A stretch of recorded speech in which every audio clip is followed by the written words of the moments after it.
Spider-Man listens to what the Goblin has to say after everything he's experienced as Spider-Man so far. He has to admit that the Goblin isn't completely wrong. Why?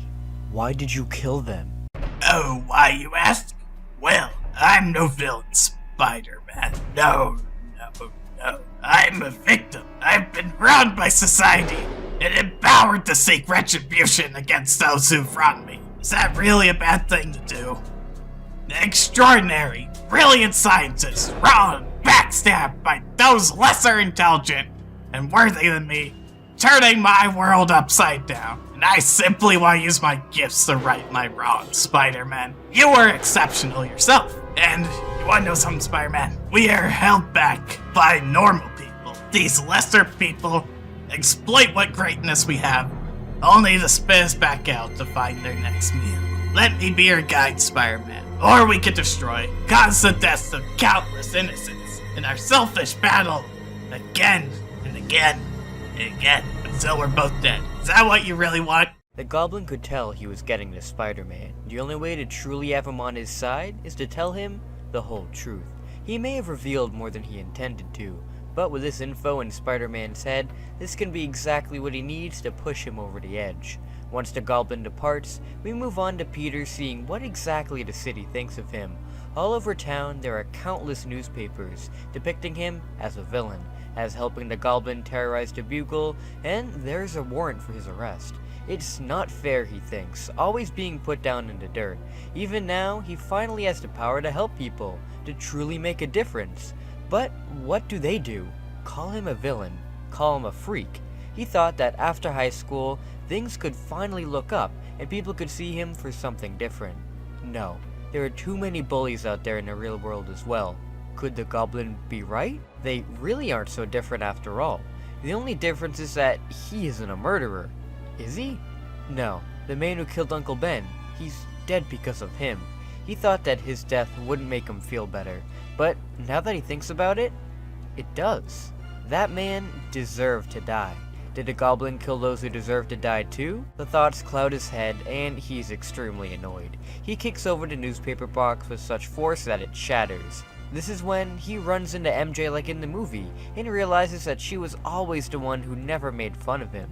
She always had his back. She even let him take pictures of her at the Science Museum. She's one of the good ones. She'd always accept him, right? Peter and MJ talk about her audition, and Peter offers to buy her a cheeseburger, only to be rejected as she had plans with Harry. MJ offers for him to come with them, but Peter leaves early to not cause a scene, only to turn around, sensing the muggers planning to jump her, so he quickly gets his suit on to help intervene. After he turns around and defeats the muggers knocking them out, he goes into the alley to confront MJ. This is the moment. She calls him amazing and even kisses him. She really does accept him. He realizes he can't just keep shutting people out. If he truly wants to be accepted, he needs to reveal himself to her. Peter lets her take off the mask and reveals himself as being Spider-Man.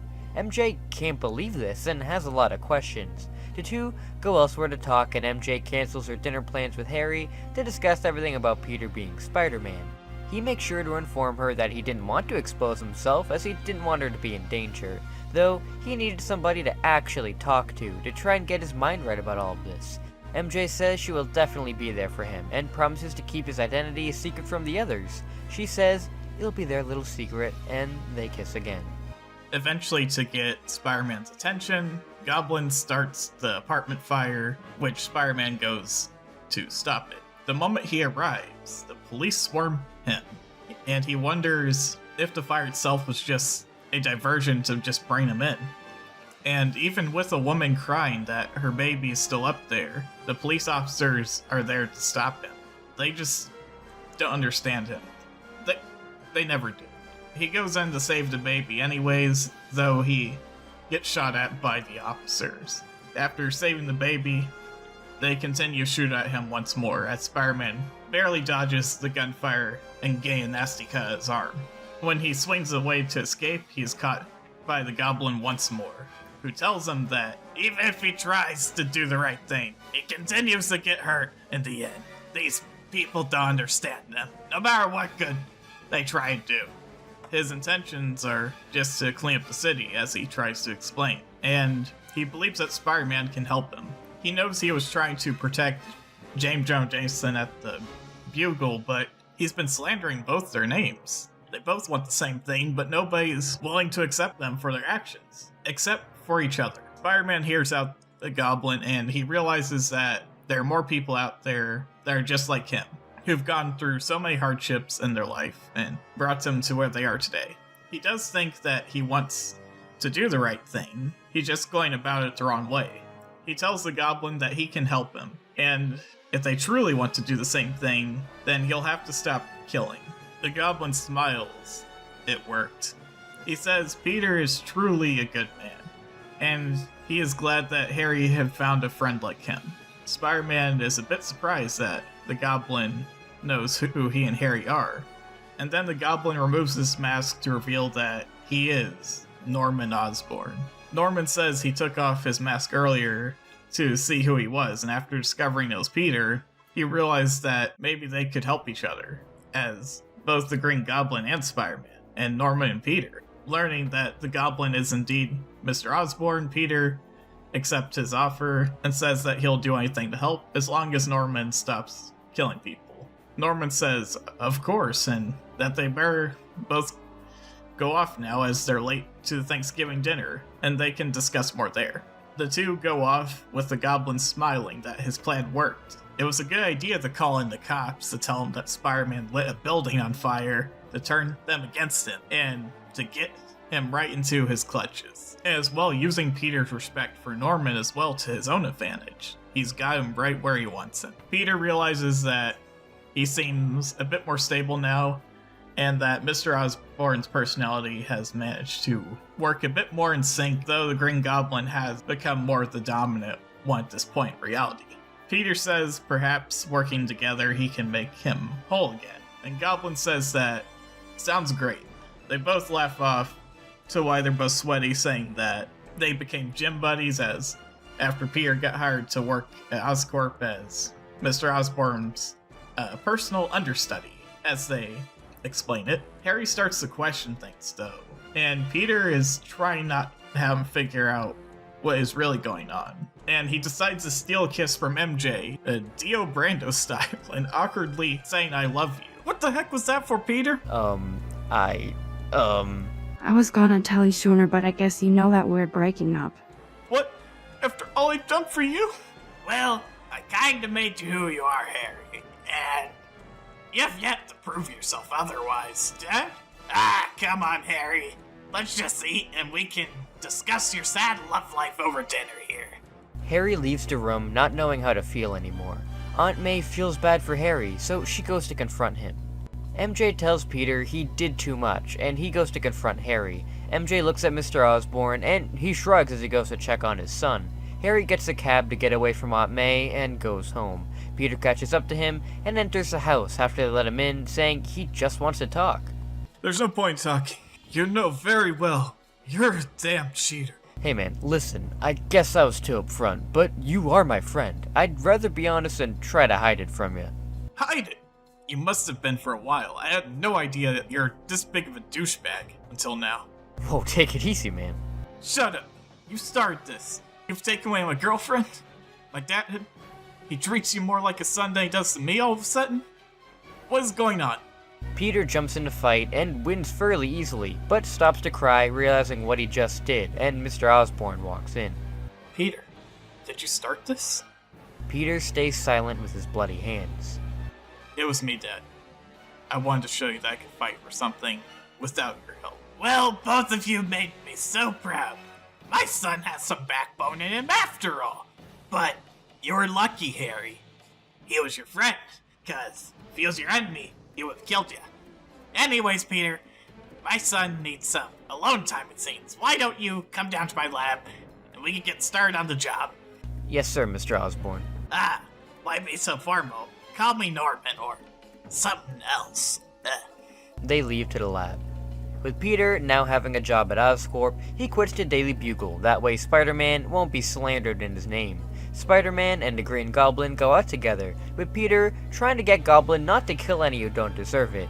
Peter's no-kill rule is getting on Goblin's nerves, and he realizes he needs to do something to really set Peter over the edge. On Spider-Man and Goblin city patrols, the Goblin lets criminals get apprehended, but once in prison, secretly makes the arrangements for them to be released and put them back on the streets, putting them in situations where they're forced to make a decision to take an innocent life. What's wrong, Peter? Something holding you back? This guy literally shot the bank clerk. You're not gonna do anything about it? Nothing is holding me back. In fact, I already took out the only man that mattered to me. This guy has no attachment to me. Why push myself any further?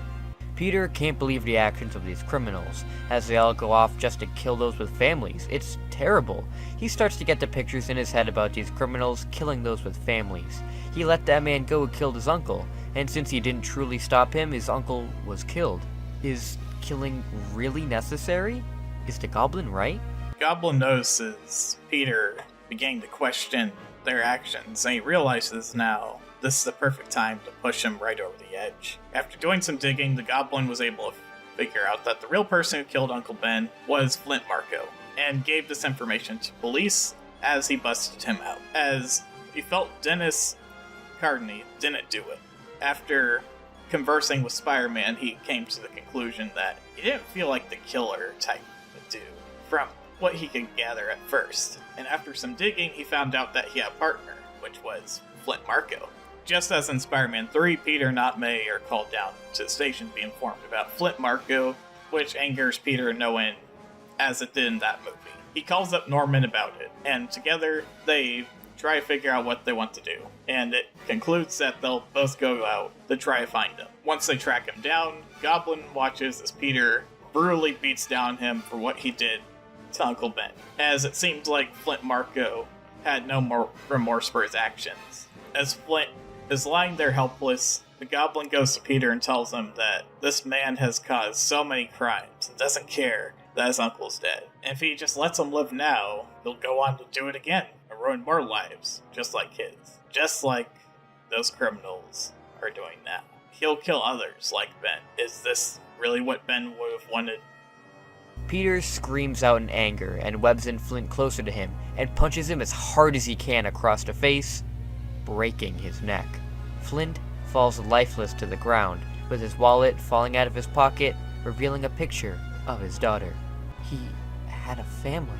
So did Uncle Ben. So did you. And so did I too. We all have families, Peter. We all do. And that's something we both can accept, right?